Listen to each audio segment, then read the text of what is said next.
welcome to the most listened to show on the internet. Welcome to AEG. I am your host with the most, JB, and as always, I have Goose with me.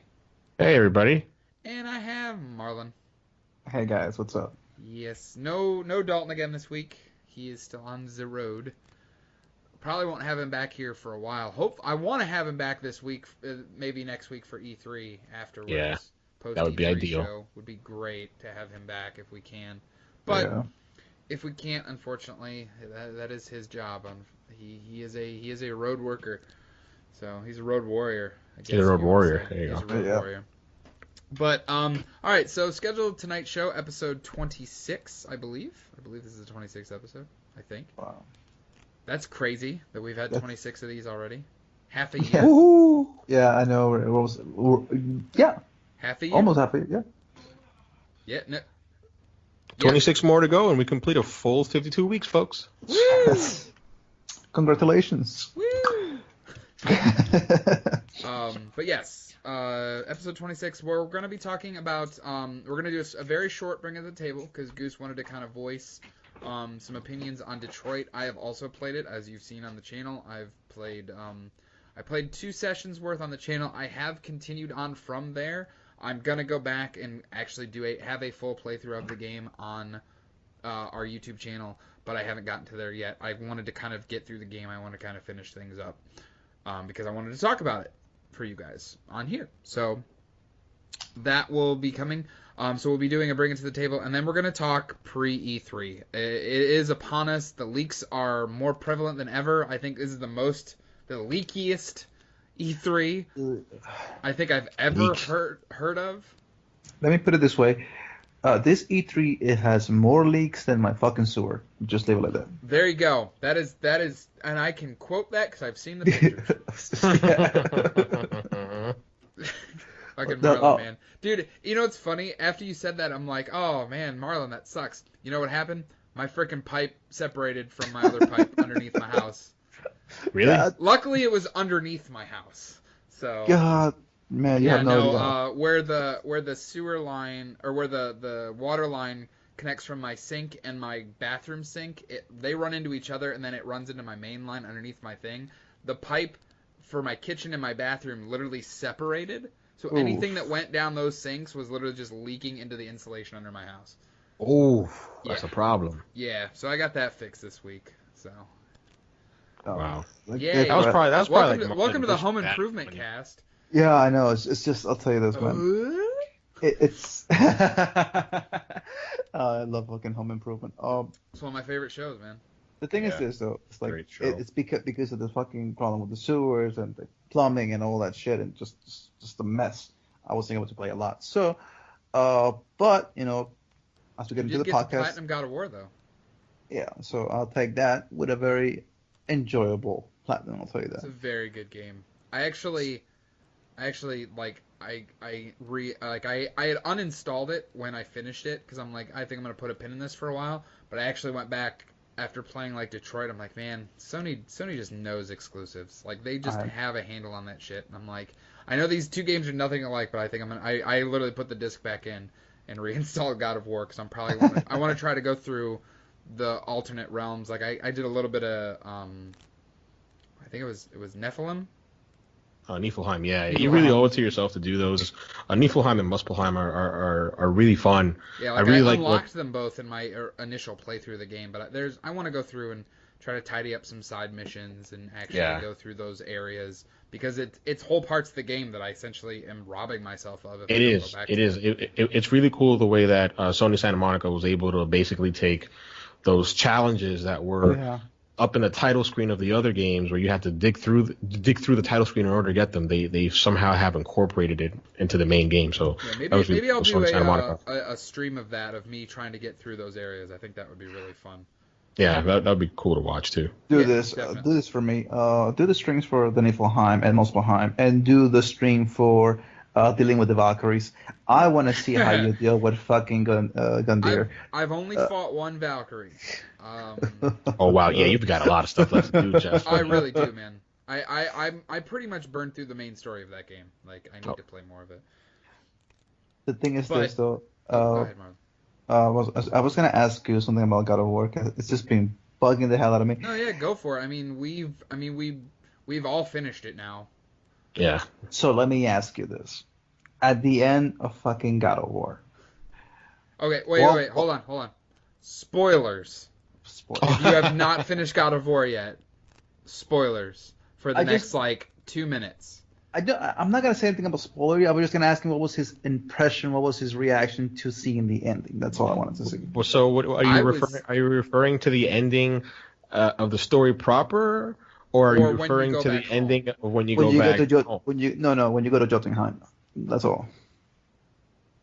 Okay, at the rooftop. Okay, the ending proper of the story. Yeah. I thought it was who you succinct. are. Yeah. Yes. No, I loved it. It was a very cool twist that really kind of it made it feel like this game wasn't a quote unquote spin-off. It made it feel part of the lore, which really helped immerse myself back into it. Yeah, I enjoyed it thoroughly. It was something that so I'm one of these gamers that once I play a game, I read up on it, I watch videos on it, I want to hear what the developers have to say. So it was really cool to see, this particular character is this particular character in Norse mythology, and then you can see the hints, or from Cory Barlog, you're like, oh, that's a hint. I was gonna say who I almost said it there. Who Atreus actually is.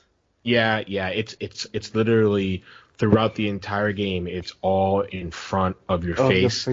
Cory Barlog even was super scared because all the way back when the game was revealed back, I think in 2017 or 2016 in E3, they left a tattoo in somebody's body that if somebody had bothered to just literally freeze that frame and translate what those words said, they would have known who the kid was right away. You almost said it there too.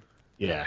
And he was worried. He was like, oh my God, I'm so scared that even from back in 2016 or 2017, whenever it premiered, no one bothered to find out. To be fair, I had no idea, and it made me super happy about it. It came as a complete surprise. Yep. I was I set the controller. It was one of those set the controller down moments and be like, holy shit. Yeah, it felt, and the good thing about it for me, because usually you have those moments in games, but it feels cheap. This felt earned. Yeah. And I'm like, yeah, that's the way you do it. They earned the shit. Like, God of War easily is now one of my top favorite games of all time. All right. In my top 10. So I'm going to tell you this, Jeff. And that's not playing all the extra content like I just said that I'd missed. I'll tell you this, though. Go. Since you're going to go back and play it, I'm going to tell you this. There is a secret at Muspelheim Tower that I'm pretty sure either Gus had to look a video for this. I did not look a video for this. I ended up just discovering it by accident. Stumbling upon it. And when I went to check the videos on how you fucking discover this shit, I'm like, okay, that's actually fucking badass. Because you have to do a certain, like, remember like the old secrets where you like for example, the Konami code. Right. The developers knew about it, and they probably told somebody, or somebody stumbled upon it by accident. When I stumbled upon this, I'm like, wait, what the fuck? And then I went to check on the video stuff. So this is this shit. Okay, that's fine. I'm pretty good, And they also have secrets for shields if you play the game in the hardest difficulty in the game. I think it gives you 2 shields, skins. But for me, that was the main gripe that I had with the game. And I love God of War. I thought it was an amazing game. And my main gripe was this. Give me fucking shields with skills that I can use. The shield combat is fucking amazing. I want to use shields that have certain skill trees that I can just enjoy. No, just one shield, one skin. And I'm like, okay. Yeah, I was a little bummed because you got upgrades for everything else. Yeah. Yeah. To be fair, in regards to the shield skins, there are several. Like I think I had like 5 or 6, but I think they were down. I think DLC. They were down. Yeah, I think they were tied down to pre-order bonuses. Pre-order bonuses, yeah. So if you didn't pre-order the game, you weren't going to get the shields. I mean, they're all cosmetic. They don't do anything differently. But yeah, but we do have shields. Yeah. I would have preferred like upgrade things. That's what I'm saying. No, you're good, man. But anyway, sorry about just ranting on. No, you're good. You're good. Conversation podcast, my friend. Yeah. But God of War, go fucking play it. If you own a PS4 and don't own or have played God of War, you're fucking play. Kind of an asshole. But all right. Speaking of Sony exclusives, Goose, bring it to the table. Bring Detroit to this table. I have been. Bring the whole fucking city. I've been playing Detroit. Actually, Jeff sort of sold me on it a little bit in a way because I wasn't sold on it just yet. I was like, it looks cool. I'll get it on a discount, and I sort of did get it on a sale because I used a $10 Best Buy certificate to get it for $40. Like $40 for it? Yeah, 41 something, which isn't bad. But there was this one review from this YouTuber Skill Up. It was like 30 minutes or something. I'm like with no spoilers. I'm like, I'm sold. I need to play this game. I played it. When did I get it? I think I got it on. I forget when I get it. Okay, I think you're right. I think I did get it Friday because I posted a picture of it on the group chat. So I got it on Friday. I started playing it, and I was just hooked, man. So there's these three main characters. There's Connor, there's Kara, and then there's Marcus.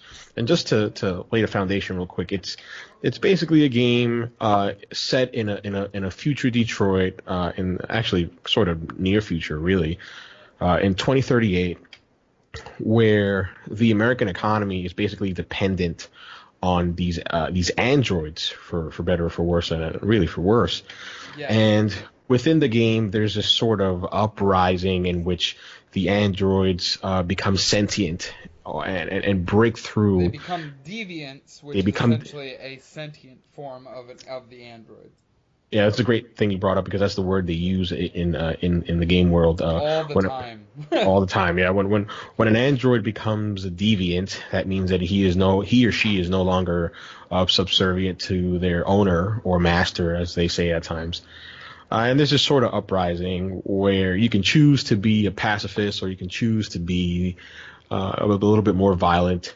It's a Quantic Dream game, so anybody who's played those games know that there's a very particular form of gameplay when you play a David Cage game.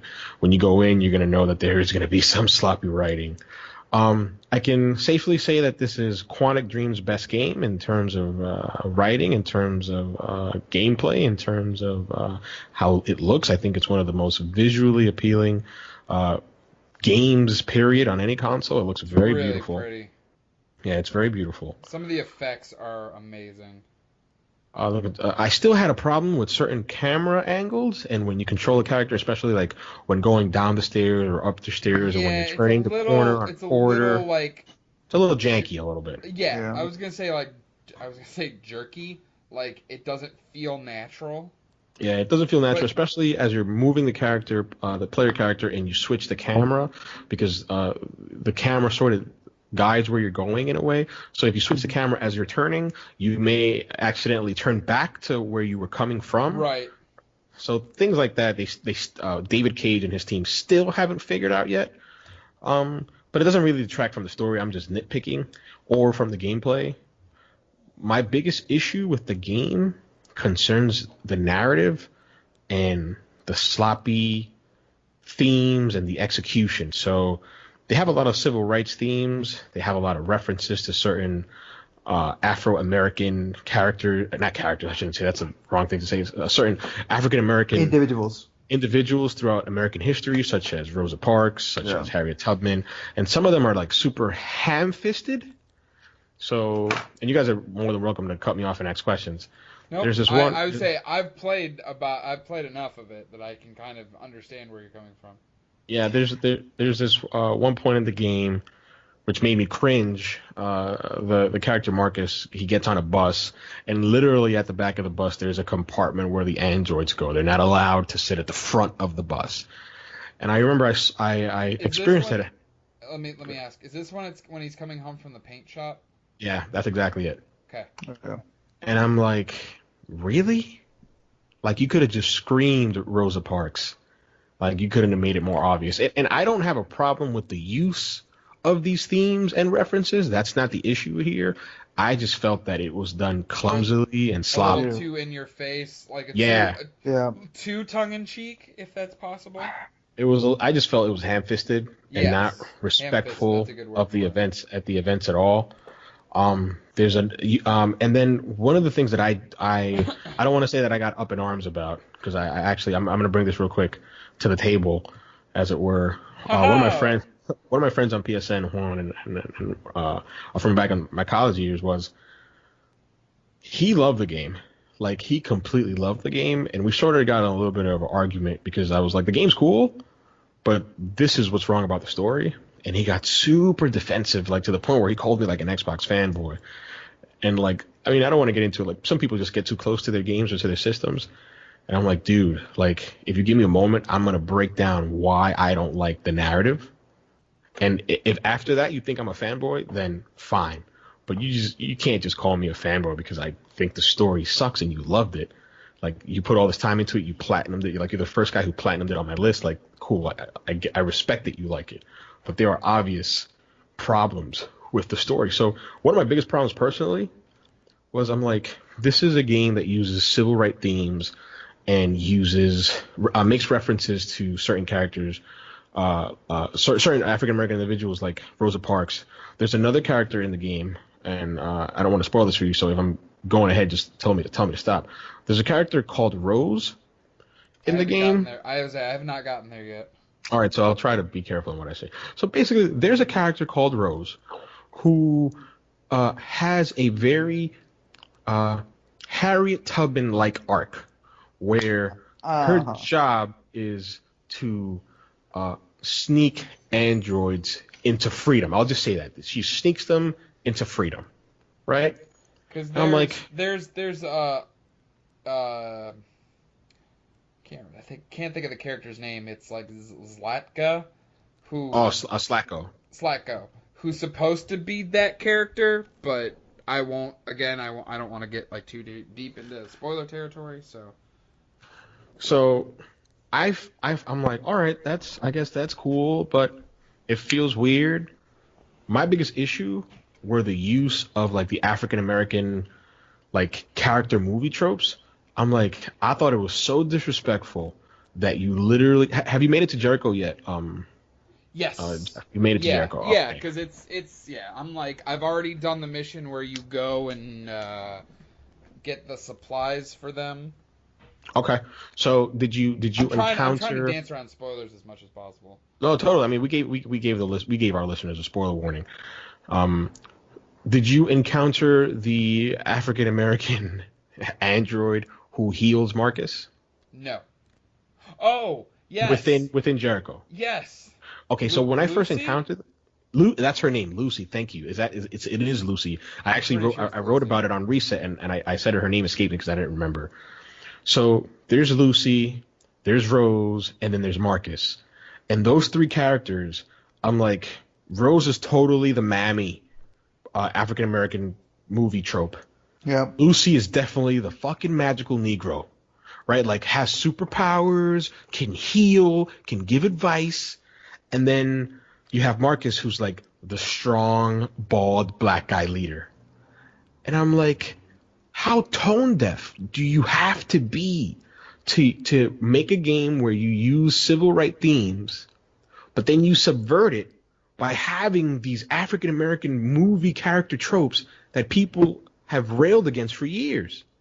I'm like, David Cage, what are you doing, bro? And I don't want to get all hoity-toity, and I don't want to get all snobby and elitist about it. Like, there are some people who are going to play the game. They are never going to get those references. They are never going to get, hey, this is what this magical Negro means, right? And I get that. They're ignorant. And I'm not saying it to be insulting. They just don't know, and it's fine. But I know.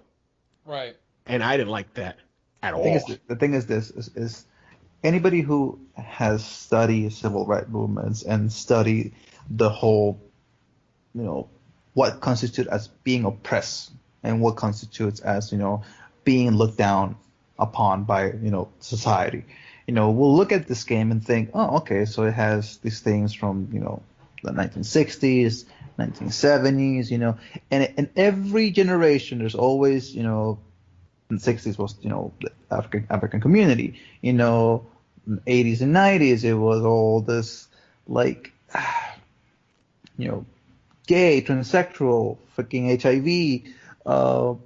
Now we have this whole thing about, why, transsexuals and, what constitutes as gender and all those themes, as the year goes by, that get changed, they get morphed. Now, when Quantic Dream decided to create, Detroit Become Human, they wanted to take those, themes and, I guess tropes and give it a different spin.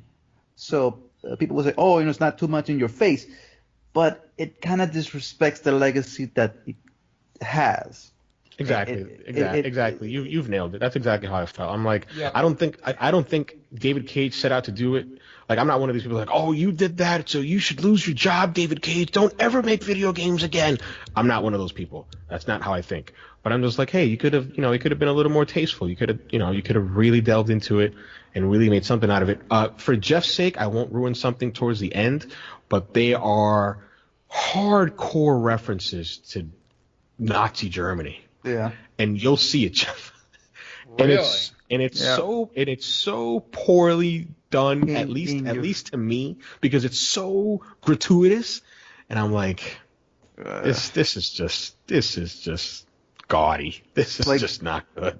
Like for example, I can understand if you were like make like a subtle reference to it, but no, this is like. Yeah, no, it's ham-fisted. It's in your face. It's like, hey, this is what I'm trying to tell you. Do you understand? Huh? Do you get it? Do you get it now? Dude, I get it. It's cool. Okay. Yeah. Yeah, that I'm really invested right now. Like, I'm at the point, like, I passed the tipping point of, I feel like those kind of games, like Heavy Rain, for example, like when you start out the game, it's kind of mundane and like you're getting the stuff ready for the birthday party and all that, and then all of a sudden, like, boom, your son dies. Like it's that tipping point. It's kind of like a very crude, like, oh, here's what Heavy Rain is, but actually, you touched something that I really wanted to ask Gus about. Now, in Heavy Rain, there were a lot of different endings. And a lot of them were just crappy, sad endings. Not a lot of them were, the hero. Oh, go ahead. I kind of have an answer for you too, Marlon. But go ahead. I was gonna ask you guys, how many endings are in Detroit Become Human? I don't know how many endings, but there are a lot of choices you can make that drastically affect how the endings play out. Yeah, which is you can. Actually, I'm glad you asked this question because I can turn the leaf and get away from the negative stuff and actually focus on some of the positive stuff the game has done that I really like. One of the cool things and one of the bad things that I've noticed the game did was the flowchart.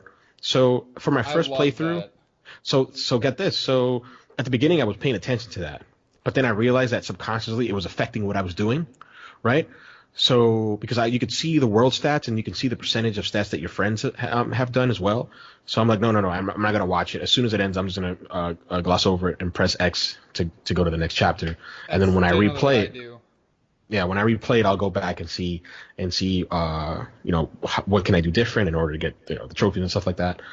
But they have a flow chart and you can see like the breakdown, and you can there was this one, I forgot which chapter, I wasn't paying attention, but there's this one chart in which it was like a whole branching path, like literally like maybe like 3 or 4 inches more of choices that I could have made, but it cut short because I did something that just cut it short automatically. I role played the game, so I really wasn't thinking of, hey, what would I do? What would Gustavo do? It was basically, what would Connor do? What would Marcus do? What would Kara do? So, for example, when I was playing as Connor, I was very focused on, I am a machine. I am a deviant. No, I am not a deviant. My job is to catch the deviant. I am the deviant hunter, and this is what I'm going to roleplay as, although you did have an opportunity to skew that and change if you wanted to. When I was Marcus, I was totally like, no, we're going to be pacifists. We're going to try to be nice.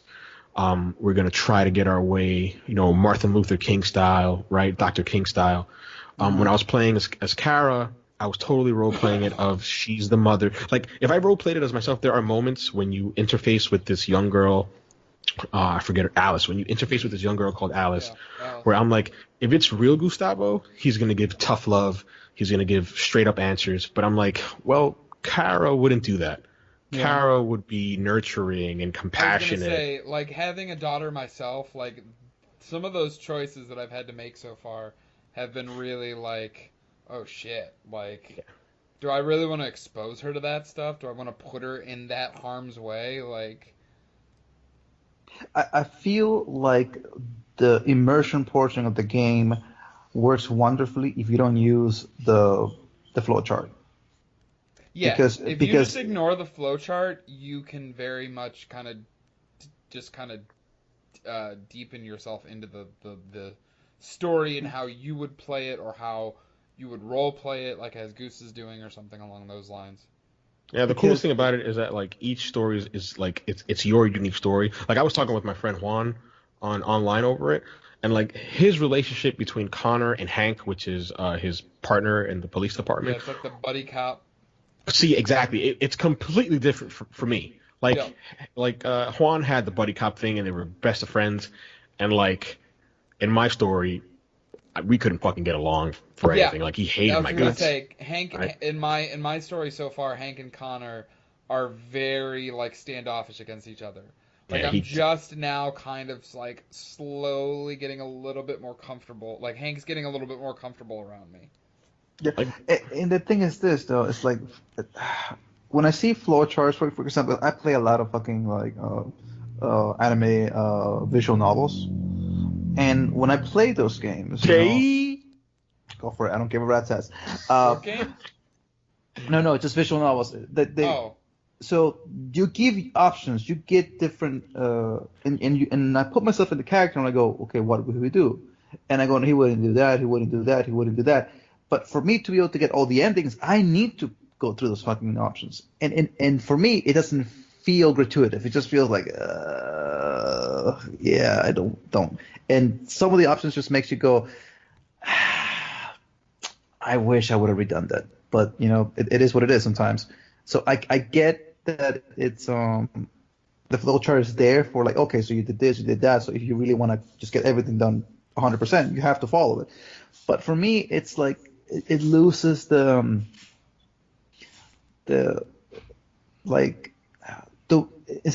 can I say this? It makes it so it's no longer your storyline, but you're just checking down a list. Right. It's like, oh, okay, so I gotta go. So instead of doing that, okay, gotta go that, gotta do that, gotta do that, gotta do that. And by that point, you're not really role playing the game. So no, the flowchart doesn't. The flowchart just shows you what you did.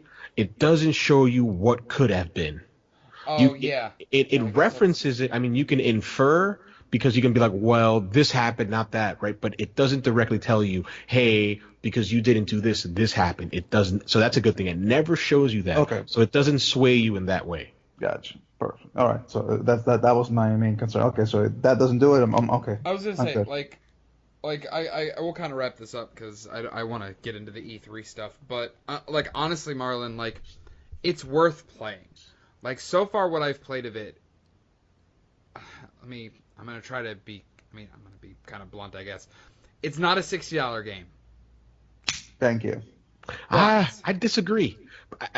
So the funny thing is, after a $45 game. No, wait a minute, no. So even though I paid $41 for it, and I initially thought it wasn't a $60 game, playing through it, had I known, I would have been like, that's totally a $60 game.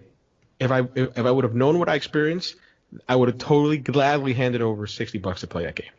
That's how much I liked it, and I've crapped on it in terms of how clumsily it references certain themes.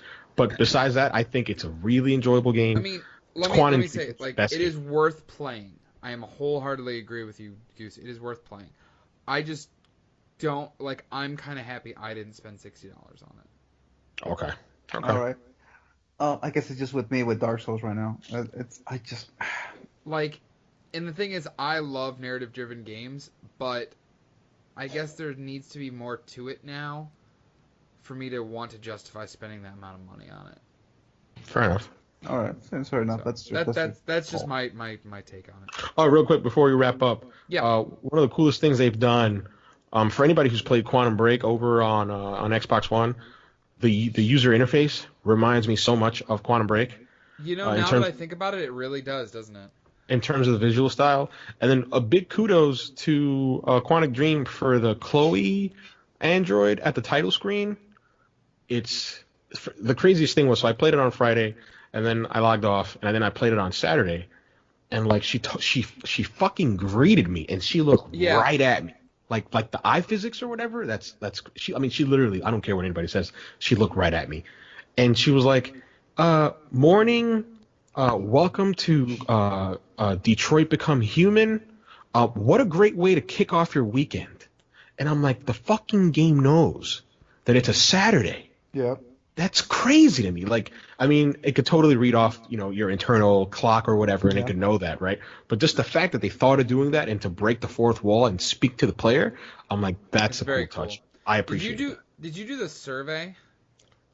Oh my, well, you have to refresh my memory. I don't remember that. The survey in the main menu, like when I quit to the main menu. It was my second playthrough. It's on the channel because it was on my second recording, and they had you do a survey with all these questions like, if like what would you do? Yes, I remember that. Like if androids were real, would you tolerate them? And like if androids were real, would you ever have a relationship with an android? Yeah.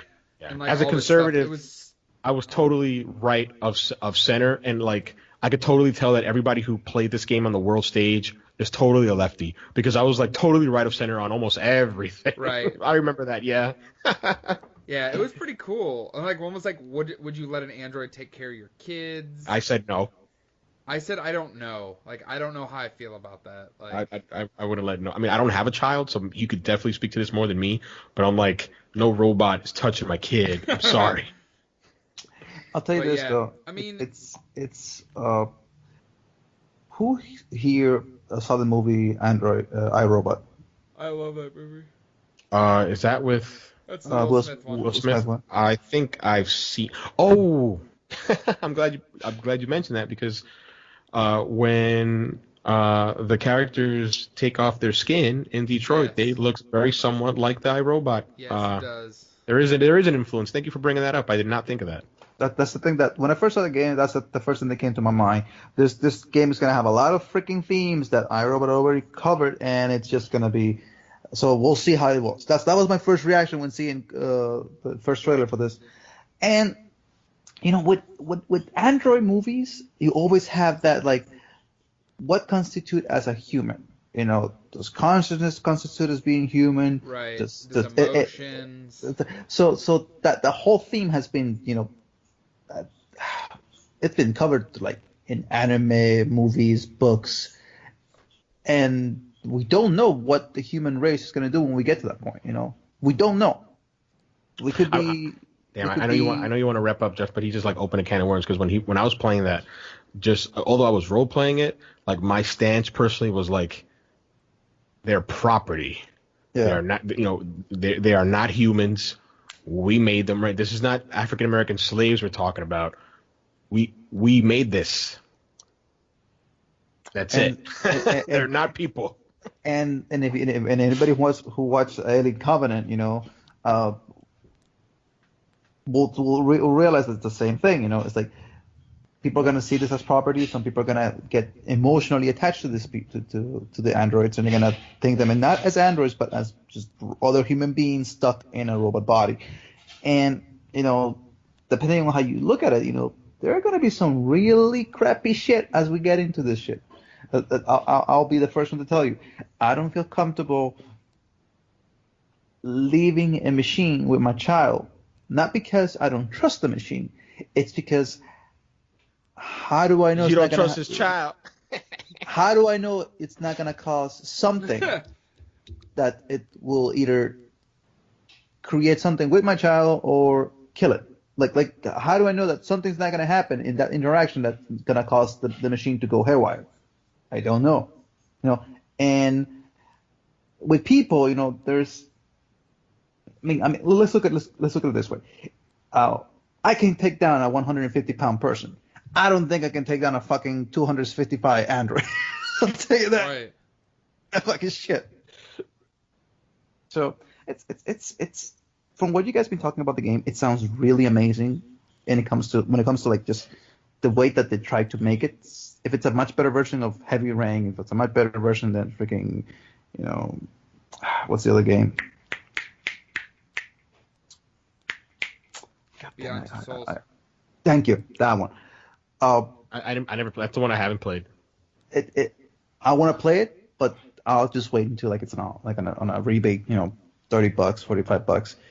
It's the same thing that I'm feeling with fucking Dark Souls. Beyond Two Souls is free on PSN, or it was. I forget when they took it down, but it was free on PSN. It will go down, I think, officially tomorrow. Yeah, make sure you download that. Yeah. The same thing for Dark Souls. I don't feel that the upgraded graphics demands a $40 price on that game. For me, it is just a very slightly retouched game from the modded version that was on PC, and for me, it's not worth the $40. Some people want to pay $40 for fucking to From stuff, but for me, that game right now, it's just a little bit too much of the same. If it would have been like a better graphical wise when it comes to armor and design for the levels and just retouch it a little bit better, I probably would have paid the $40 for it. But for now, it's just I'm just waiting for a better game from FromSoft, which will tie us into a fucking E3 because guess what? They will come. Okay. So. That okay from Jeff means shut up, Marlon. I'm pretty sure of it. No. I mean, he started talking about E3, so let's dig into it, guys. I'm teasing, Jeff. I'm teasing. No, you're good.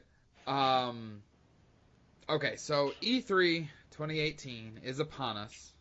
Saturday. It starts, pretty much. I mean, EA Play is Saturday. Yeah. That's about the only thing we get on Saturday. But I know we talked about this a little bit before the show started, but I honestly feel this is the leakiest E3. Yeah, it's pretty bad. It's been crazy for the past 4 or 5 months. I mean, but I'm a belief that we'll still be surprised. What's that, Goose? I'm of the belief that we will still be surprised. I absolutely agree with you. However, I'm happy that developers have been kind of leaning into it. If a leak happens, they kind of are like, yep, that's happening. We'll see in a week. Specifically, like, I'm referencing the Assassin's Creed. Yeah. Like, it got leaked, like it always does, because Assassin's Creed, I swear to God, never not gets leaked. And then they're like, okay, yeah, we're making Assassin's Creed Odyssey. Yeah, it's set in ancient Greece. All right, we'll see you in a week. Like, do you want to know why Assassin's Creed gets leaked every single fucking time? Because he has ass in this game. I think it's on purpose. Yeah, I think it's on purpose too. Because I mean, because there's nothing that that shit builds hype for your game. I don't care what Black Flag got leaked. Freaking Brotherhood got leaked. I was reading the last. I think it was the last 7 or 8 Assassin's Creed games got leaked. It's been pretty bad. Yeah. The Assassin's Creed 2 got leaked about 3 months before fucking E3. And Syndicate was leaked like a year before. Yeah, Syndicate was leaked way before. I remember it was called Assassin's Creed Victory at the time, and they were like, yeah, it's going to take place in London. Yeah, it's going to have a female protagonist. They're going to try to correct for what Unity did. And it was like everything that they mentioned the year before was totally it. And I think it was, I don't want to quote it, but I'm pretty sure it was Kotaku who leaked it. Yeah. I think you're right. But yeah. So Assassin's Creed Odyssey, I guess we'll just talk about that. They're doing a new Assassin's Creed. We'll hear about it at Ubisoft's conference, which is what day, Goose? Monday? Ubisoft conference is on Monday, June 11th at 12:30 Pacific time, 3:30 Eastern. Yeah. Okay. Mm-hmm. Dude, I'm so happy I'm off on Sunday and Monday. Yeah, I'm taking Monday off. Yeah, I'm not gonna put a day in. I'm gonna call it sick. One of my coworkers who doesn't listen to this, so I can say this. She asked me if I could cover a shift for her on Monday. Yeah. And I was like, nah, I got plans. Well, you do. You're not lying. What those plans were. I'll tell you this. So I'm you gonna ain't getting me to cover for your shift. I'll tell you this. I am looking forward to the Square Enix press conference on Monday. That's Monday as well, isn't it? Yeah, at 10 a.m. to 20 to about 1 a.m. I'm gonna be watching E3 literally all day on Monday. Yeah, that's what I usually do. I usually have IGN's app on Xbox because I like their pre and post-game, post-conference coverages. Yeah. And then Jeff Keighley is going to come back partnering with YouTube for like the third year in a row, and I'll have that on my laptop and going back and forth between them. Yep. Do you guys want to just like name the conferences and when it's going to be for each day? Well, like, yeah. I think we should go through them and think like talk about expectations and. Yeah. Let me go through a couple bullet points real quick. Destiny 2, the Forsaken, which is the new fall expansion. It's the year 2 expansion for Destiny 2, was announced this afternoon. Yeah. I'm gonna channel Dalton here. Trash. Yeah, I know. I shouldn't say that. Basically, from what we can tell, we're going back to the Reef. We don't know why. We don't know what. They're gonna show it. It's at noon Eastern time, 9 a.m. Pacific time. Tomorrow. Yeah. So we'll actually get that. We'll get all that information for you for next week. We'll probably include that in the E3 wrap up because I feel like even though it's this week, it's still part of E3. Join us now for Destiny 2's Forsaken, where we'll go to the reef with Battle Savathun's taken. If it's that big of a deal, we could always do a special mini episode of the show. Agreed. But I don't think it's going to be that big. Yeah, I don't think it'll warrant it. I don't think it'll warrant it either. I just don't think so, but I could be wrong. I hope I'm wrong. And then the other tease we got today was IO Interactive, the makers of the incredibly popular Hitman reboot from 2 years ago, 2016? It's 2016, wasn't it? I believe so, yeah. 2016, 2016, yeah, it came out 2016. Yeah. But yeah, they were teasing something, and then Warner Brothers was teasing something, and then pretty much it got leaked this evening that it was Hitman 2, which is not surprising to anybody because, I mean, Hitman 2 is kind of a given because of the wild success of the first one. You'd think so. But just to shed a little backstory on that team. Oh, yeah, that team got, like, laid off and shit, didn't they? Not necessarily laid off, but Square Enix was going to, They dropped them. Yeah, they so basically what happened was IO Interactive basically bought their independence from Square Enix because Square Enix thought that their titles weren't financially viable. So Square Enix was nice enough to let them buy themselves out from Square Enix. Yeah, so they're an independent developer again, and actually they're partnering up with Warner Brothers, to publish. Them up. Yeah, I forgot about that. I don't think WB bought IO Interactive as a developer, but they are developing Hitman. Yeah, they're publishing Hitman 2, so that's really I'm happy for that team because definitely. We totally could not have gotten a Hitman 2 if things went south. Right, because I mean we were talking about it, like I only played the first couple episodes of Hitman, but that's one of those I love that I love stealth action games, and I'd really like to go back and finish that game, which I'm sure I will eventually, probably prior to Hitman 2 coming out. So yeah, they're really fun to play. Definitely. And then the last thing is Sony announced this morning that they are going to show off 3 games prior to E3 starting on Thursday, the 7th, which one is fully VR, one is a VR game, one is a VR compatible game, like having a VR mode, and then one is a full, just normal PlayStation 4 game. Yeah, I'm looking for the blog. Yeah, I was reading it earlier this afternoon, but I can't remember now.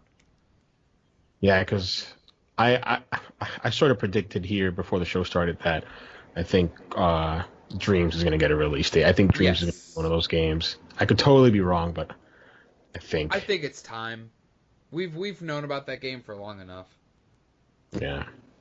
So here it is. I found it. So on Wednesday, June 6th, announced new PS4 game with PSVR support. Thursday, June 7th, release date for an upcoming Worldwide Studios title.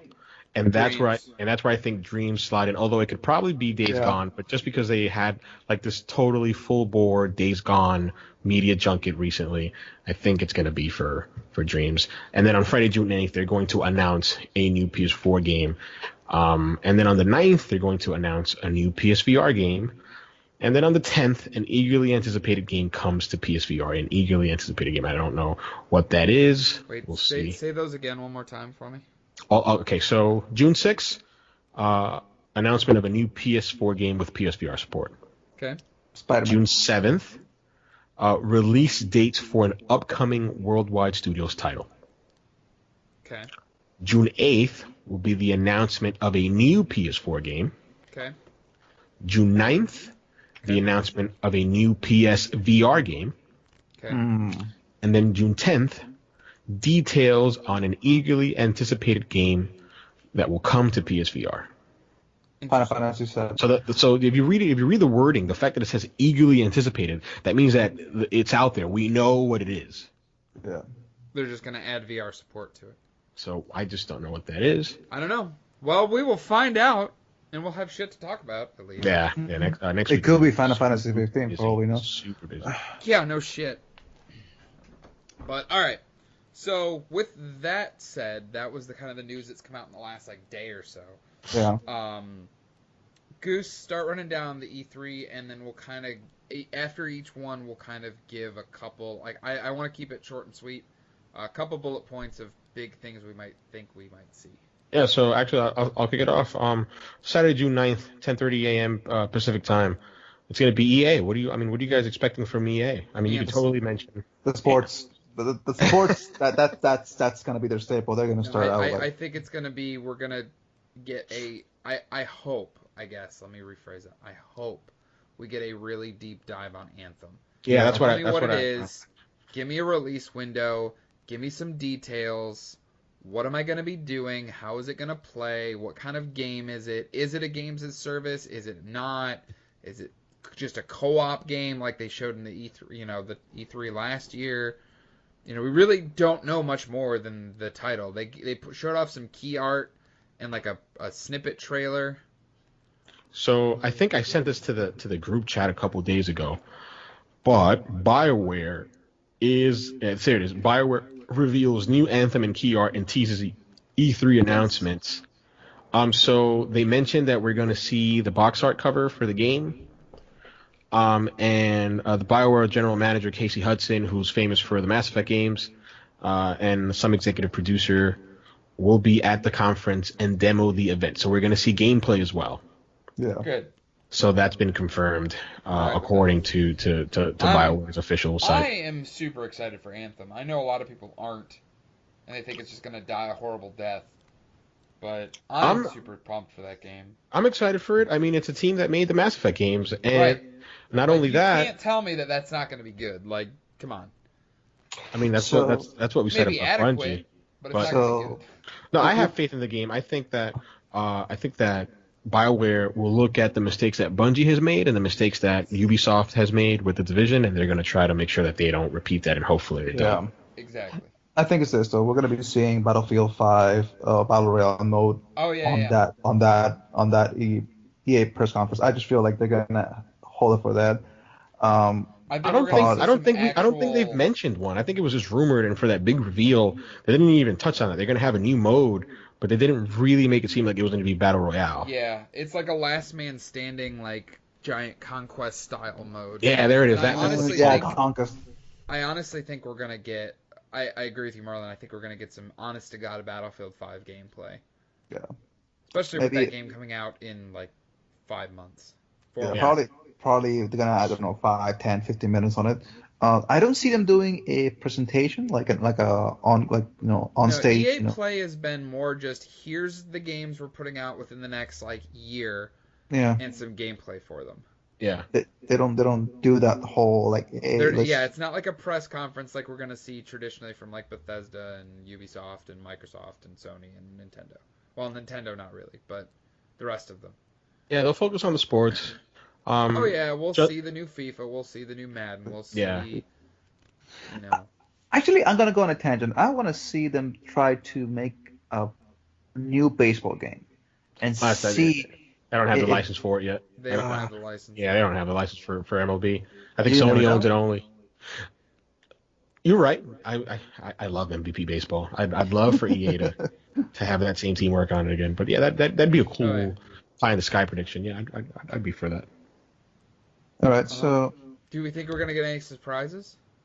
I think that we will get a smaller scale game. So we had A Way Out and Fee last year that they showed at the press conference, which people that leaked because of leaks. Unravel the year before, and we had Unravel the year before. So I'm expecting them to continue that. Like a double A indie title kind of thing. Something smaller, more concise and Okay. narrow. I'm totally expecting something. From which team, I don't know, but I'm expecting that for sure. Yeah. All right, I'm going to say EA is kind of like, we're not going to see anything huge, I don't think. Nothing groundbreaking. I think Anthem will be their key pillar. Anthem and Battlefield 5 will be their key things. I wholeheartedly agree with that, Goose. All right, so who's next? It's Microsoft, but I'm going to skip them because I'm going to talk about Bethesda first. Okay. Yeah. No offense to Bethesda. But yeah, Bethesda over at 6 p.m. Pacific. What are you guys expecting? What are you guys hoping for in terms of you have announcements in Fallout 76 and Rage? What else are you guys expecting? I want to see game plan Fallout 76. I want to know what it is. I want to know if it's that Rust survival DayZ style game that we're talking about. I hope it's a brand new fucking engine, man. I also hope that. I feel like it kind of has to be if it's going to adapt a different style of game. Yep. I want to see Doom 2. It's about time. Yeah, that was a 2016 game. 2016.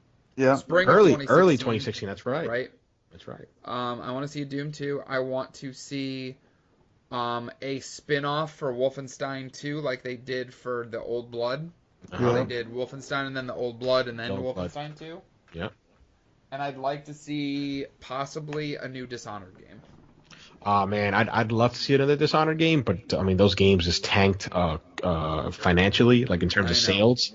So I just don't see that team working on something. Especially because Death of the Outsider didn't really do that well either. I still haven't even finished Death of the Outsider. I haven't even opened it yet. Jesus.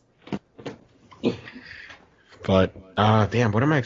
I'm expecting to see more Rage 2. I'm really interested in seeing more Rage 2. Oh yes, yeah. I forgot about that one. Yeah, we'll definitely see some actual game. We might see an actual gameplay demo of Rage 2. Yeah. Do you think that they're all jam packed with what they got, or do you guys expect something Skyrim? Not Skyrim. Sorry, something Elder Scrolls related. I think we'll probably see the next like a teaser for the next expansion of ESO since. Somerset comes out tomorrow. Okay. Well, today, if you're listening to this. Yeah. But I want to say we'll get some type of teaser. Okay. For the next just Elder the logo? for the next mainstream Elder Scroll game. Yes, I think I want just give me a name Or a date. or no, I don't. We're not going to see a date. I really just give me a name. Just Elder Scrolls 6. What is it going to be? I feel like they're gonna be. There's the rumors going around that they are working on a mobile game, so probably Fallout Shelter or something like that. Yeah. They're also talking. There's still those rumors about that game that I think they announced. I want to say they announced it last year. I can't remember the name of it. It's like a game they announced last year. It's like the space game. Oh, Prey. It's like no. Prey? No, it wasn't Prey. But that was a Prey. Bethesda game. Yes, it was. But no, it was like it's like Elder Scrolls and Fallout, but in space. Elder Scrolls and Fallout, but in space. You not heard? It was. I don't know if it was an announcement or if it was a rumor. Oh, okay. So it's not something they've announced. Right. Okay. It's like something that they were rumored to be working on. Yes. Okay. Yeah, there was a rumor going around that Bethesda was trying to do a space fairing, like a Starfield or something like that. Yeah. So you guys are gonna be crazy. When did The Evil Within 2 release? Last year?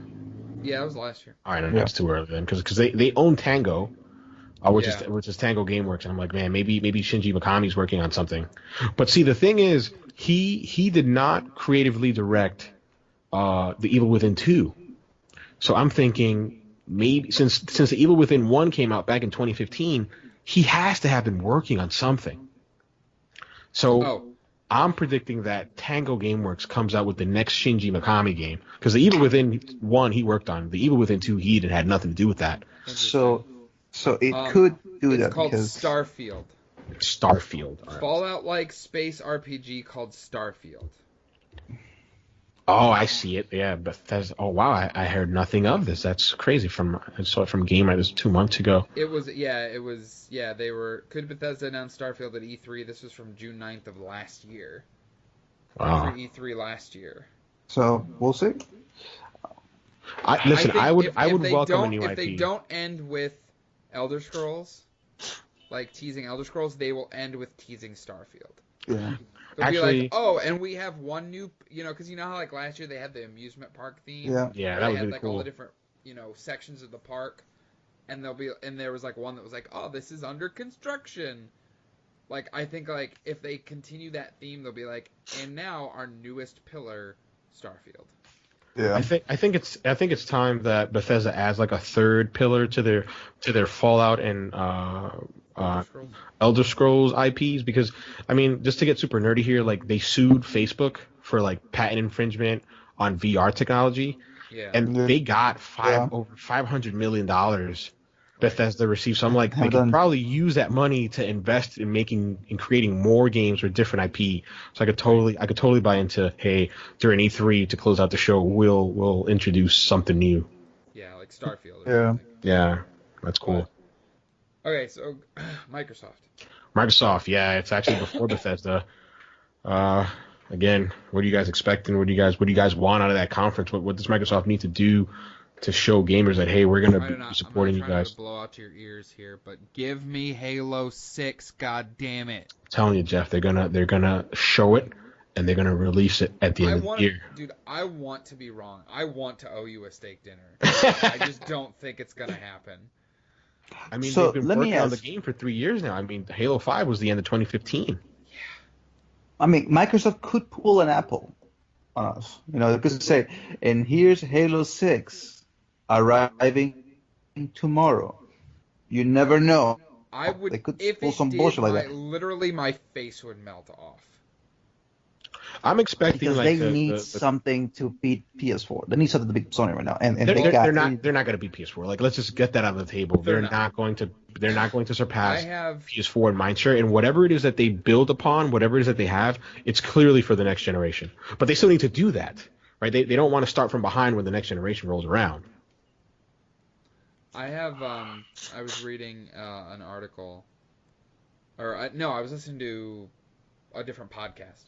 And they were talking about how they'll announce Halo 6, but they'll give it a spring 2019 release date. I could tide see people that. Over. I've heard this before. You're gonna say Battle Royale mode for Halo 5? Battle Royale mode in Halo 5. Yeah, you're not the first person I've heard this from. Podcast Unlocked is who I listen to. Yeah, I heard that too. Alana and Roy McCaffrey said the same thing. Yep. I mean, when you look at the Warzone maps on Halo 5, it's sort of, you can say it has like a Warzone feel. I mean, sorry, it has a Battle Royale feel. Man, I just want Halo 6. I'm right there with you. Just give me Halo 6 at the end of the year. You need, like, if you think about it, like, what's on their slate? So they need either Gears 5 or Halo 6 in 2018. Like for the conference, I'm expecting they have to have it. They have to. I mean, I'm expecting an update to the Elite controller. That's been rumored. Yeah, the Spider version I was reading today. Yeah, I'm expecting Forza Horizon 4, which for my money are some of the best games on any platform, period, not just racing games. I love those games. I love those games too. I'm always like in love with those games. I am expecting a Gears 5 announcement or a tease. We've mentioned this before. I am expecting Halo 6 to be announced and released this year. I am expecting Microsoft to show some concept art or some sort of information regarding that Santa Monica studio that they're working on, that first party studio. I think if we're gonna see, since Ubisoft is the next day, I think if we're going to see a Splinter Cell announcement, it's going to be at Microsoft because I've always associated Splinter Cell with Microsoft. Absolutely, yeah. So it could be something along the lines of how EA did their thing, where Anthem was teased, and then over at EA... It was teased at Microsoft, and then it was shown at EA. There it is, yeah. Okay, so yeah, that's how it was. So I'm expecting something along the lines with the Ubisoft presser. Yep. And I'm expecting Fable. There's been rumors going around if Playground Games has splintered into 2 studios, one of them's working on Forza Horizon, one of them's working on... That's Fable. The rumor, yeah, and they actually Playground Games, which is, oh my god, I think they're in some town called Spa or something over there in England, and they actually moved to a new studio to accommodate all the new hires they have. So they're totally ramping up to create a new game. Yes, so I'm totally expecting it. We need to either get Fable, we'll get Forza. Forza is probably a foregone conclusion for this. For the most part, yeah. Yeah. We'll get Forza, but we need Forza and Fable, Halo, Gears. One of the 3.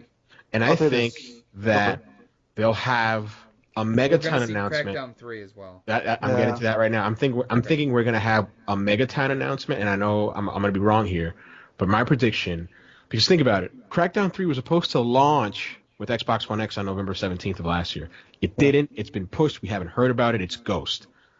So Phil Spencer's gonna get out. It's gonna get on that stage, right, with that Forza car hanging over his head like it has for the past 3 years or whatever, and he's gonna say, "Crackdown 3 releases today," and I could totally be wrong, but I have a feeling that would be fucking sweet especially because I was listening to Podcast Unlocked as well, and I feel that they're gonna try to do an Xbox Live Gold subscription that's bundled with Xbox Game Pass. And they're already touting the Xbox Game Pass is going to have Crackdown 3 the same day and date like it's had State of Decay and Sea of Thieves. Yeah. How fucking cool would it be? Like, oh, by the way, guess what? All those you at home that can't make it to E3, go on your Xbox Game Pass subscription and go fucking play Crackdown 3. That would be fucking sweet. Do you guys have any predictions or expectations for the backwards compatibility program? Like what games they may add or you guys may want to see? Add some more stuff, man. Like, just add some more stuff. Flesh out the original Xbox game library. Yeah. I'm not. There's nothing that I'm like, man, I really wish they would put X game on backwards compatibility. Lost Planet. I really want. 1, 2, and 3. You need to put those games. Good. Lost Planet 1, 2, and 3 backwards compatibility now. So Max Payne 3 is one that I'm very surprised they have not put on backwards compatibility yet. It's kind of weird though. You would think that they would have put up that game like a long time ago. Splinter Cell Blacklist specifically. Yeah, they have Conviction. Conviction's on there, but Blacklist is not. I think I never finished Blacklist, so it would give me a reason to go back to it. I feel like if they're gonna show off the new Splinter Cell at their conference prior to the UB conference, they could be like, oh, and by the way, you can go play Blacklist on your Xbox One right now. Yeah. I feel like that's what's going to happen is going to be this.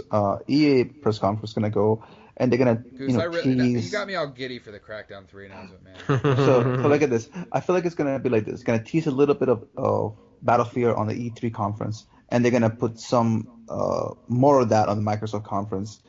Don't quote me on this, but I'm not really sure about this. Anthem will have exclusive stuff like Destiny has on PS4, but on Xbox. Yeah, I agree entirely. That's one, and like Red Dead on PS4 now. Yeah. Does Microsoft have that exclusive deal with Battlefield or with Call of Duty nowadays, or that's with? When they showed the teaser for Battlefield 5, an Xbox logo prefaced it. Gotcha. So, yes. So they will probably add that, and they'll probably show. Yeah, they'll either show like a similar gameplay demo or maybe a little bit different demo. And this ties with Ubisoft. I feel like they might release a new Rayman game. All right, well we haven't gone to Ubisoft yet. So let's get to them. So they would tease it on Microsoft, and then Ubisoft would start showing it. Let's segue to Ubisoft. What are you guys expecting? What do you guys want? I want to see some hardcore stuff on the Division 2. Again, like I feel like Division 2 and Anthem are going to go head to head this coming spring. Mm-hmm. And I want to know what I think is going to take my time away from Destiny. I really hope they don't come out around the same time because I'm totally sold on Anthem. I don't want to choose because I would prefer to play Anthem for a month or so, and then move on to Division 2. Yeah. I agree, Goose. I really hope they don't come out within a couple weeks of each other, because that would fucking That would suck. Yeah, that would suck. Question. What was the last Dragon Age came out? Dragon Age Inquisition came out back in 2014. Yeah, it's been a while. It won Game of the Year for IGN. So they could come out with a new announcement for Dragon Age. There's a rumor that one of the BioWare teams is working on a Dragon Age game, so that may come to fruition. I'd be alright with that.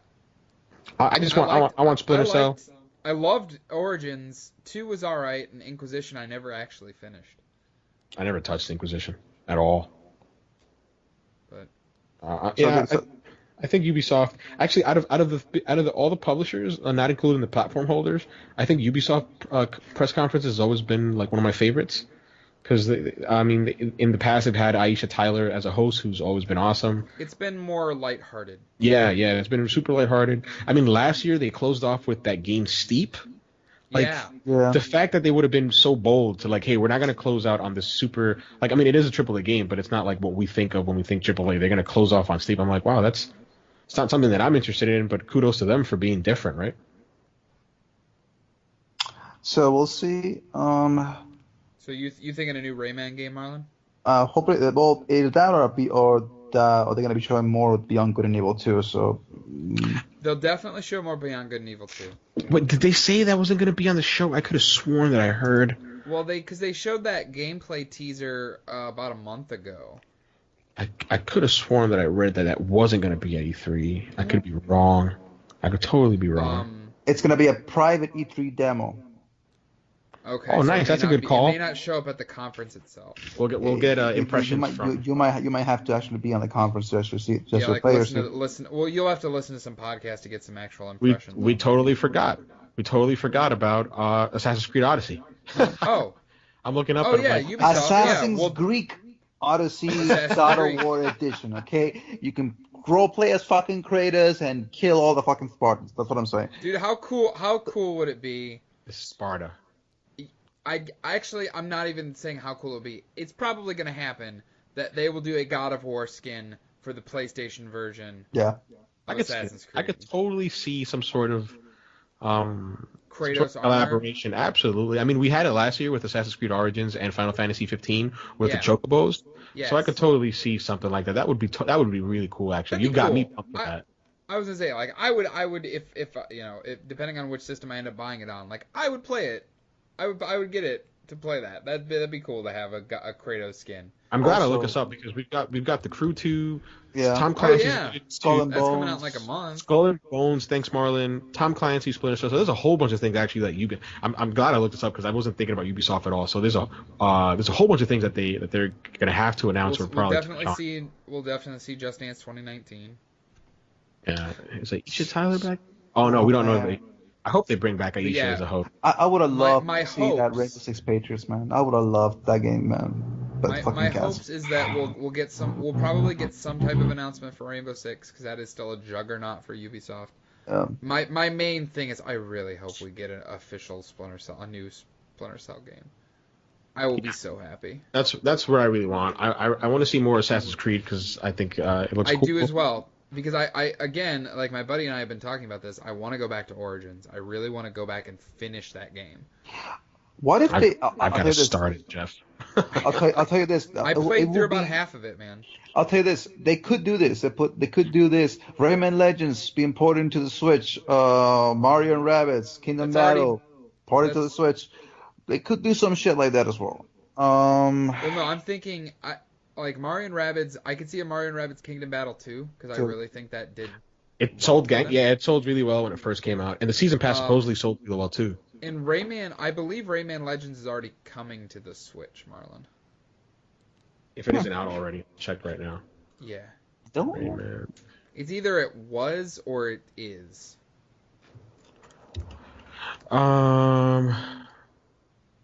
I think it's out. No, it's out already. Yeah, Rayman Legends Definitive Edition. Rayman Legends Definitive Edition. It's out. I thought so. So they could come out with a Rayman Legends 2. So. Yeah. Or Rayman, I don't know, something festival or some shit. I don't think we'll be surprised by Ubisoft in terms of what they'll announce. I think what we've ran down will probably be what they show. Yeah. Absolutely. All right, so let's get into the last big one. I mean, because Nintendo, we're pretty much expecting what we're gonna see from them. But... And for Sony, we'll touch on all of them, but I think we've got two more. We've got Square Enix. Well, we got three more. We got Square Enix, Sony, and Nintendo. So let's kick off with Square Enix. You guys can take this away because, I'm not. We'll definitely we'll see gameplay of the new Tomb Raider game. Yeah. Okay. Kingdom Hearts 3, I guess. I'm hoping we see. I was gonna say I'm hoping we see something of Final Fantasy VII Remake. I doubt we will. Yeah, supposedly that game was in development hell. Square. I'm talking to you, Square. Listen to me.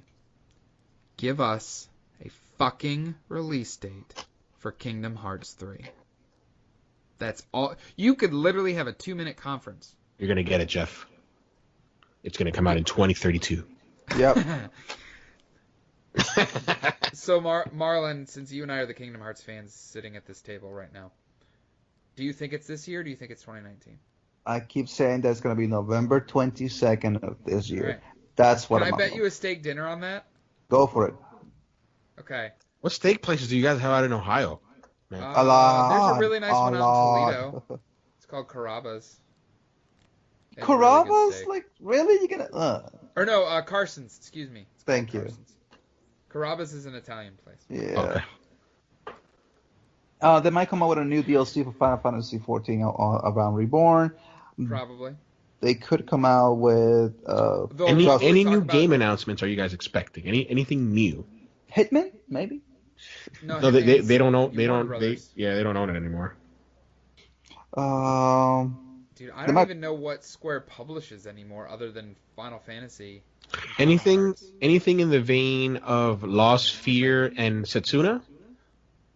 I could see probably that company, Tokyo RPG Factory. Tokyo RPG Factory. I could see them maybe teasing something new. I can see them doing Life is Strange too, but yeah, actually, because Don't Nod, they just put out their Vampire comes out tomorrow. That's a Square Enix game. What's that? That's a Square Enix game. Life is Strange, yeah. No, Vampire. No, Vampire. I don't believe is not. I think that's self-published. Okay. I think. Don't quote me on that. But yeah, I could see. I would love, dude. That would be sweet. I would love a Life is Strange too. That's great. Like a proper sequel. Like a proper sequel, like a continuation of the story, not a prequel, like Before the Storm was. Yeah, it's some no-name publisher, Focus Home Interactive. No offense to them. Yeah, Focus Home did that Bound by Flame game. They've done a few like random RPGs. But yeah, Don't Nod is the developer. Yeah. Anything else Square Enix, Marlon? Probably that new Avengers game that they're. Oh, that's right. I totally forgot about Crystal Dynamics. Yeah. Totally. So we'll see how they go for that. I mean, we'll probably see a trailer for that, or probably an announcement. I think if they're gonna end with a bang, they're gonna end with the release date for Kingdom Hearts 3, though. So does that mean I get a steak dinner if it's any other date other than November 22nd? Yeah, because that's pretty harsh, man. That's like you should double down and get 2 steak dinners. Okay, fine. Let's put it this way, okay? Because I'm not gonna be. It's gonna be the holiday season this year. Oh, that's huge! Come on, you're going too big. That's like broad as fuck. Holiday season, it's November, December for me. That's. All right. If it's on September, you win it. As simple as that. Okay, how about this? Since you're really banking on November. I think it's gonna be the first week of December, or January. That's late. First week of December reminds me of Xenoblade Chronicles 2 type stuff. Exactly. Like it won't even make it for review season for many outlets. I know. Oh, that's the thing though. Like I feel like I'm banking on that. In my heart, it's gonna be November 22nd. Okay. I can't wait to be. It could be November 14. It could be November 25. It could be some. I know it's gonna be probably late November. How about let's change this up, Marlon. How about you take that week, the week of November 22nd. Okay. And then I'll take every other time. I'm gonna laugh my head off if that shit happens, and I'm like, you owe me shit, motherfucker. I'll tell you that. I know that's gonna be some funny shit if that actually happens. But all right. So moving on from Square, I guess. Sony. That's gonna be at nighttime, 5:30 p.m., 8:30 my time Eastern.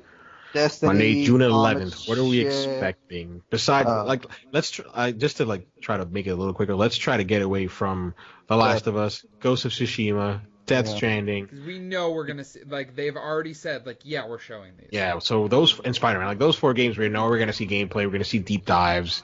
I guess you guys can talk about if you guys want release dates on it, but let's anything that'll surprise us from Sony. A new Castlevania game. That ain't gonna happen. But I think Lords of Shadow style or side-scrolling Castlevania. No, like Lord of the Shadows, like probably Lord of Shadows 2. See, so I do think that Capcom will have a presence in Sony's E3 press conference, but I think it'll be for the often rumored Resident Evil 2 remake, which supposedly it's supposed to be remade in the style of the Resident Evil game for GameCube. Gotcha. So that's my prediction. I think that'll be shown at Sony's stage. They probably will show more for Monster Hunter World DLC, and they probably will show more DLC for Monster Hunter. Well, more DLC for what was the game that was coming out? That people were going bang about. Oh my god. I don't know. You're horrible. I think Destiny for sure we'll see more content on it. Just like we're gonna see them tomorrow. Battlefield 4. I feel like they're gonna be doing some shit on that. Battlefield 4? No, not Battlefield. I mean Black Ops 4. Black Ops 4. I feel like gonna be doing something. Oh yeah, sure. So we're gonna see that. I think they may even touch on Call of Duty World War II DLC because I think it's around that time frame where the 3rd pack should release.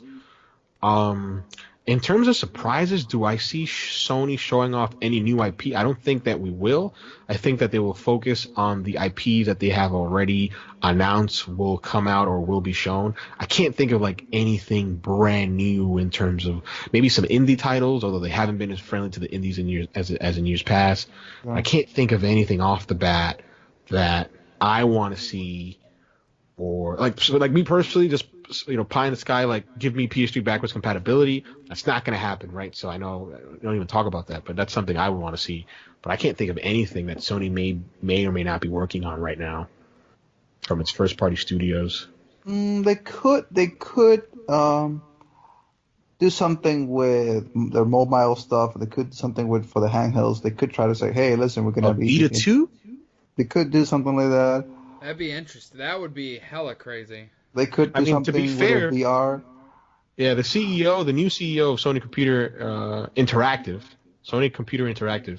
America, John Cadera, when asked about a handheld, he said, his predecessor, Andrew House, was like, no, we're not in the market, that passed us by.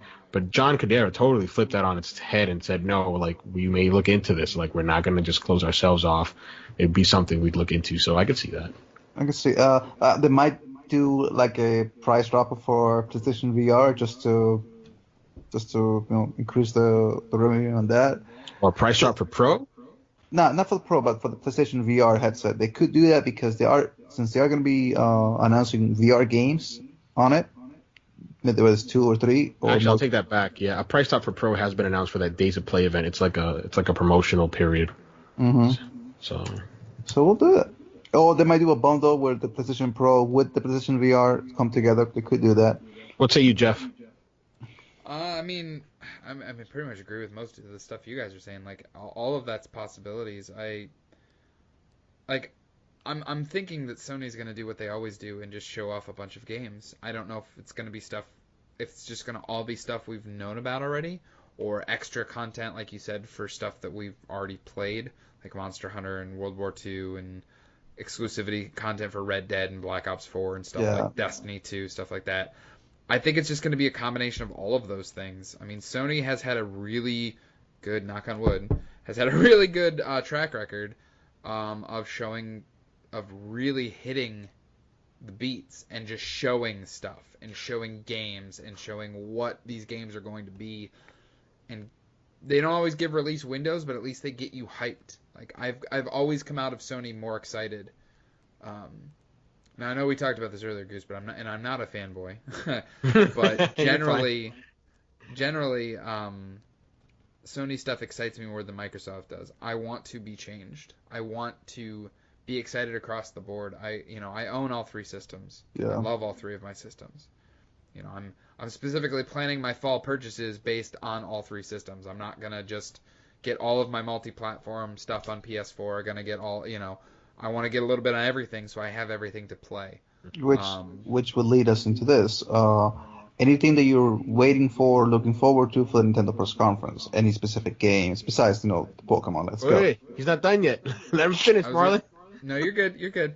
But yeah, I think Sony's. They have the potential, with the Last of Us 2 demo, Ghost of Tsushima, whatever that is. Spider-Man we know is coming early September, so we don't have long to wait for that. Yeah, that's but right. I think their fall and their spring / fall of next year right now is looking fucking phenomenal. I completely forgot that new FromSoft game is coming out, but they're saying it's gonna be Bloodborne 2. We'll probably get something, maybe Bloodborne 2. Bloodborne 2 would get me giddy. I loved Bloodborne.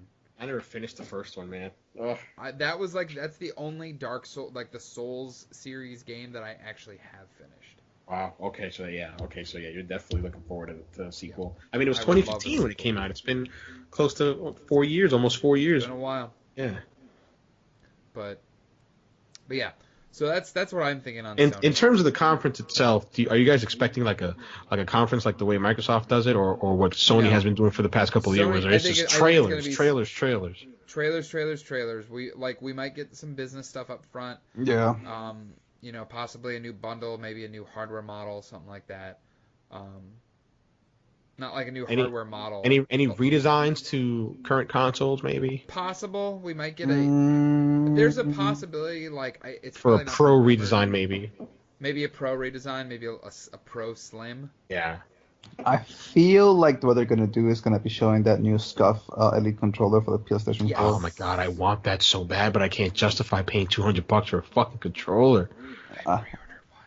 I bet you did. But see, I want the wireless one. I don't want that wired shit. I pre-ordered that. That's the one I pre-ordered. So I can't. I know I personally can't justify spending $200 either, but I love my Elite. That's why there's plastic, bro. That's why there's plastic. I know. I love my Elite controller for my Xbox, and I've always wanted something similar for the PS4. When does that come out? The date that GameStop has on it is August 31st. Yeah, I see it right now. Yeah, it looks sick. Well, that's. Yeah. So yeah, for Sony, that's how I feel on Sony. All right, let's say we're getting kind of long on the tooth here, but let's finish it off with Nintendo. What do we think? I think we're gonna see more Pokemon. You really do? Yeah, I think probably more Pokemon. I actually feel the opposite. Me personally, I think they are going to show more Pokemon. I don't want more Pokemon. I don't want you to show Bayonetta 3. I want you to show Metroid Prime 4. Thank you. I want you to show what Retro Studios is working on. Yep. And I want you to walk back and give us Virtual Console. Or I want you to explain what this new online system it is that's going to launch in September. And then for the Smash fans, you've got to show Smash. Yeah. I was just about to say, I think because Nintendo did their Pokemon event announcement thing last week, I think they did it then because they are going to focus on other things for E3. I think they are going to focus on everything you just said. I think we're going to get a trailer, and I think it's good. I think we're going to maybe get a rename of Metroid Prime 4. A rename? When was the last time that we got to sell the game? Oh, actually, no. Last year. What am I talking 2017. I don't think there's. I think we may get. See, I think DLC. that we may get some DS and 3DS titles. Amiibo content for something like that. Yeah. Like the hardcore fans are into that. I don't collect Amiibo. Like, there's nothing wrong with it. I just don't. Just don't do it. Same thing. I don't want to. I already spend enough fucking money on fucking Pokemon cards. I don't need fucking Amiibo in my life. A grown man buying Pokemon. I don't fuck with you, brother. Fuck you, asshole. Fuck you. Okay. I just enjoy collecting. It's like these fucking guys I see collecting. I'm messing with you, bro. I know, but I know a guy that collects fucking soda caps.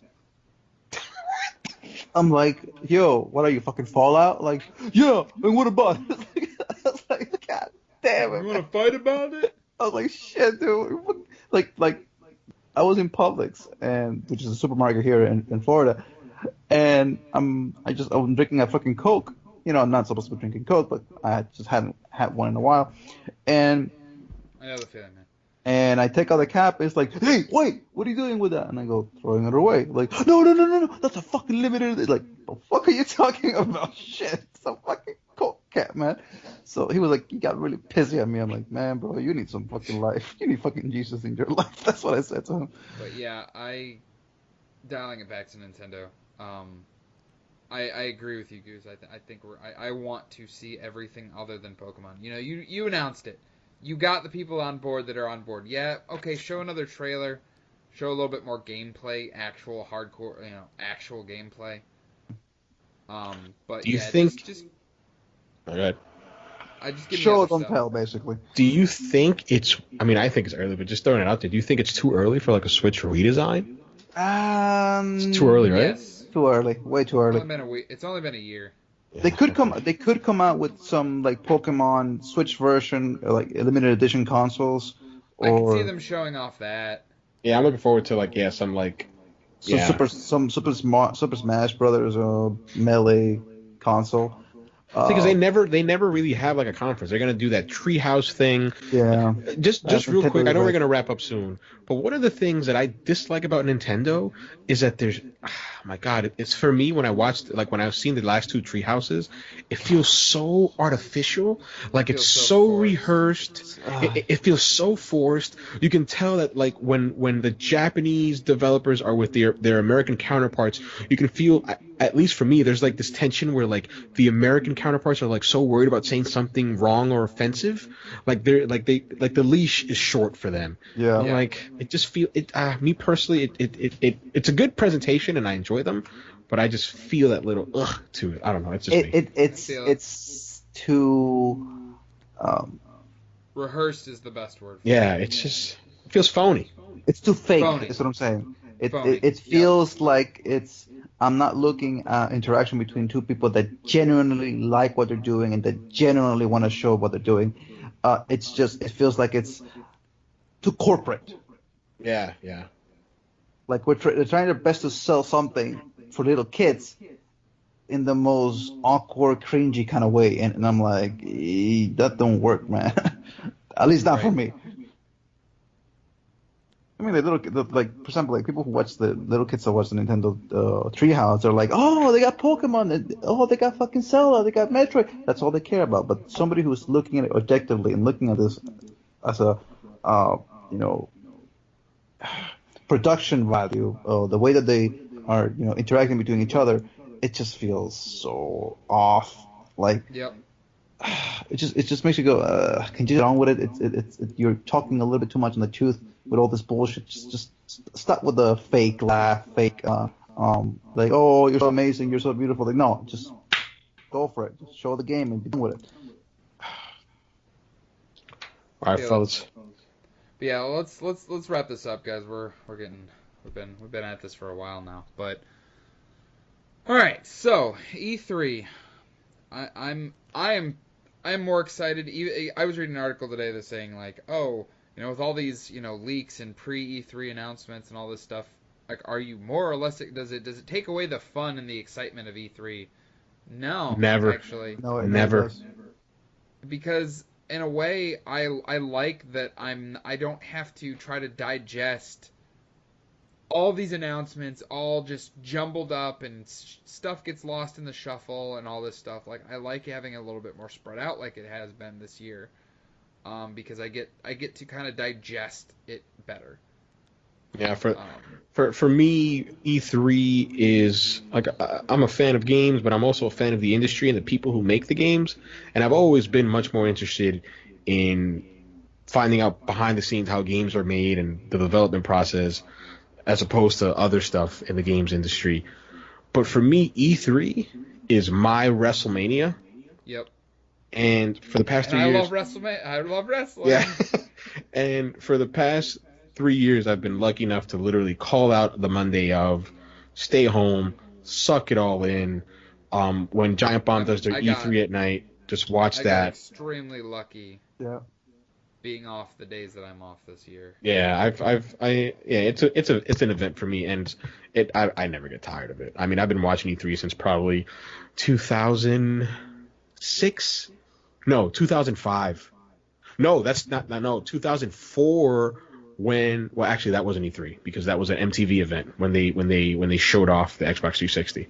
But I think my earliest memories of E3 was when Kaz Hirai. No, not Kaz Hirai. Oh my God. My earliest. Who's the father of PlayStation? I forget his name. When he showed off the PS3 and he was like, "Yeah, you got to get 2 jobs or whatever." Yeah. Yeah. That was my earliest memory as well. I gotta look up his name. 2006. Ken Kutaragi. There it is. Yeah. Ken Kutaragi. Thank you. When Ken Kutaragi showed off the PlayStation 3, I've been watching it. That was 2006, wasn't it? A long time ago, man. 12 years, guys. I think I'll just end my thoughts on E3 like this. And I think this is probably what a lot of gamers and a lot of things. Something touches gamers somewhere down deep in their belly buttons about E3. You can't really explain what it is about E3 that you enjoy so much, whether it's the RPG lights, the booths, the cosplays, the trailers, the games. But it's just something magical for a gamer to sit down. It reignites your passion for gaming every single year. Took the words right out of my mouth, Marlon. It reinvigorates my love for gaming. And, it shows me why I love it so much.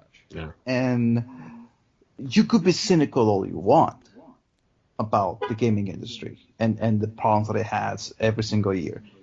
But you still enjoy it. At the end of the day, you still sit down and enjoy it.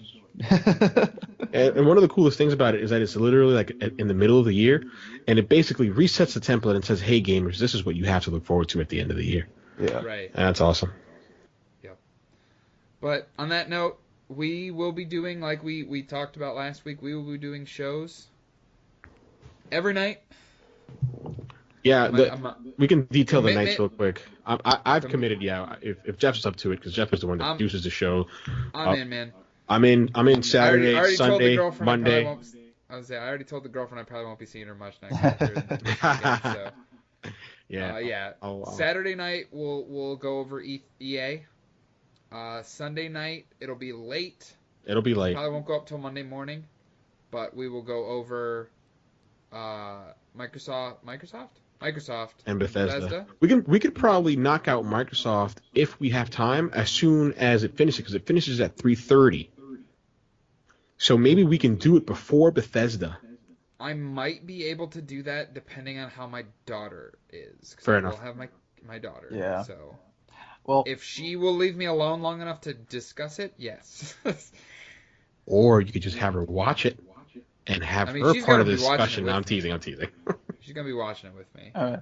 Well, I know that I'll be able to join you guys for the E3 for Microsoft, Bethesda. As for Square Enix, I'll probably be able to join you. Ubisoft probably not, since I am going to work at that time. Well, we're gonna do just like a day recap, Marlon. Yeah. So like it's not gonna be like after every single conference. Oh, okay. I'm glad you cleared that up, because I thought it was gonna be after every single. Oh no. Okay, that makes sense. Okay. So we will be doing Microsoft and Bethesda at night. Yeah. All right. That's gonna be all right. So we can do that. We can work on that. On that note, do you want to send us off, Jeff? Yes. But yeah, we'll be doing that, and we will see you. We'll see you Saturday then. You can hear more from us here at AEG on Saturday. So that's all I got, guys. For the most part, yeah. At least until E3 starts, because it's gonna be hell for us. Dude, and that's the thing. We're gonna be getting stuff all week, so it's gonna be awesome. Make sure to follow us on Twitter. Our Twitter will be very active. Oh yeah. Yes. I'm not gonna lie. I will be tweeting a lot from our our Twitter account, AEG. Average Gaming 17. I was just about to say, I was literally going to ask you, Goose, would you please do the honors, because I will be at work for a lot of it. So on that Saturday? For at least on like on Saturday and on Tuesday, like Nintendo's and EA's, I'm not going to get to watch live. Yeah, Saturday, Sunday, Monday I'll be able to do, no problem. Tuesday I go back to work, so that conference I will miss. The thing is that it's an 11:30 conference. It begins at 11:30, so I won't be able to watch it. But by the time I get home, I probably could catch it real quick if it's not going on, because the Treehouse thing is usually like a whole long stream. Yeah. Yeah, like I'll probably have just like Forbes or something open just to keep an eye on it while I'm at work. Yeah, I'll try to see if I can catch it at work. Right. But all right, guys. Well, thank you as always for listening to the AEG show.